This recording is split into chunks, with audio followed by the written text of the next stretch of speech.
Breaking news tonight in the hunt for NSA leaker Edward Snowden, who has reportedly been holed up in Moscow's airport for a week now. The Associated Press reporting tonight that the plane carrying the Bolivian president from Russia back to Bolivia was rerouted over suspicions that Edward Snowden was on board, presumably being smuggled away to Bolivia to seek asylum. President Evo Morales' plane reportedly landed in Austria within about the last 90 minutes. After, the AP reports, France and Portugal refused access to their airspace. Bolivia's foreign minister released a statement denying that Snowden was on board the president's plane. Quote, "We don't know who invented this lie. We want to denounce to the international community this injustice with the plane of President Evo Morales." Bolivian officials are now demanding answers from France and Portugal as to why the president's plane was not allowed to cross into their airspace. At this point, the French Prime Minister's office tells NBC News they have no comment, no confirmation, nor denial on the incident.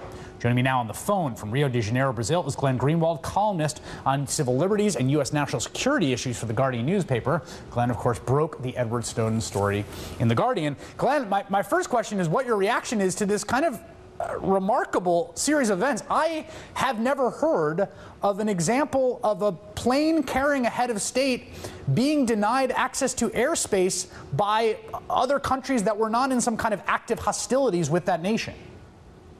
It is extraordinary. I mean, the premise of this behavior presumably was that Snowden was on that airplane because Bolivia had decided to take him back to Bolivia to either consider or grant him asylum. Asylum is a centuries-old right in international law, and what this would essentially mean is that Western countries like Portugal and France, and presumably working cooperatively with the United States, which is the one that really wants Snowden, no longer recognizes amnesty as a valid concept in international law, and they will actually forcibly prevent other countries from granting it. It's really rogue nation behavior. Well, but here's, to play devil's advocate for a moment, right? I mean, you have someone who has been, he has been federally charged. There is a complaint filed. It cites which parts of U.S. law, and the U.S. has asked countries that have extradition treaties for him to be extradited to them. This all seems like fairly standard insofar as any country that has a felon that they are seeking who is abroad is going to want to do what they can to make sure that they can get him back into their country so they can bring him to what they see as justice. Yeah, I don't actually agree with that, Chris. I mean, most or many people who are given asylum by Western nations are people who are charged with crime in the country which they're fleeing and from which they're seeking asylum. So if we accepted this premise that any time anybody is charged in a court of law with the country that they're fleeing from, that it means somehow asylum is invalid or that country is within its rights to take any steps it can to prevent that person from obtaining asylum, it would essentially be anarchy. It would be the end of asylum. I mean, it is true that Mr. Snowden has been charged in a federal court, but it's also true that there are lots of people in the United States who say that there's an unjust war on whistleblowers being waged by the Obama administration. Remember that Bradley Manning, the WikiLeaks whistleblower, was found by a formal UN investigation to have been subjected to cruel and inhuman treatment while in detention. So there's a serious ground here for an asylum request that Bolivia, under international law, has every right to consider by taking him back to Bolivia and to essentially use the law of the jungle, which is what France and Portugal are doing by blocking them physically from doing that, is really quite an extreme act. Glenn, let me ask you this. There was a statement that was posted on the WikiLeaks page yesterday under the name of Edward Snowden, in which he talked about what he plans to do. We've heard that he's applied to asylum, I believe, in 21 countries, notably not Russia, after Vladimir Putin had made some comment about Snowden shouldn't make things hard for our friends in the U.S.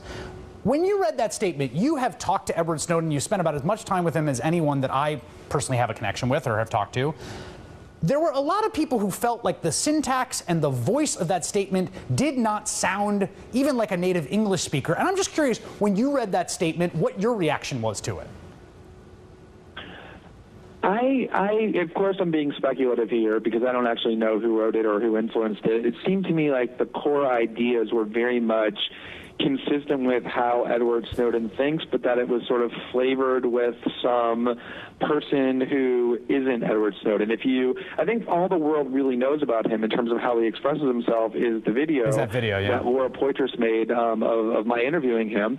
And he's very mild-mannered, very soft-spoken, even though his ideas are very emphatic. So the idea that he won't accept asylum in Russia if he's not allowed to continue to leak, the idea that he thinks that the U.S. is being extremely unjust in its treatment of him and in pressuring other countries, those are all consistent with his philosophy, but I agree there was sort of a virulent tone to it that didn't strike me as his own. Then again, he's in a pretty stressful situation, given that he seems to be in suspended animation in an airport, and so who knows what effect that has on someone. And I have to say, I mean, I was even reticent last night when the statement was issued to know if it was in fact had anything to do with Edward Snowden, because he is in the Moscow transit lounge, as we've been told, and it is well nigh impossible to know through what intermediaries he's communicating or what he is saying, because none of us, of course, can confirm that. Glenn Greenwald from The Guardian joining us from Rio de Janeiro. Thank you very much for coming on tonight. Really appreciate it.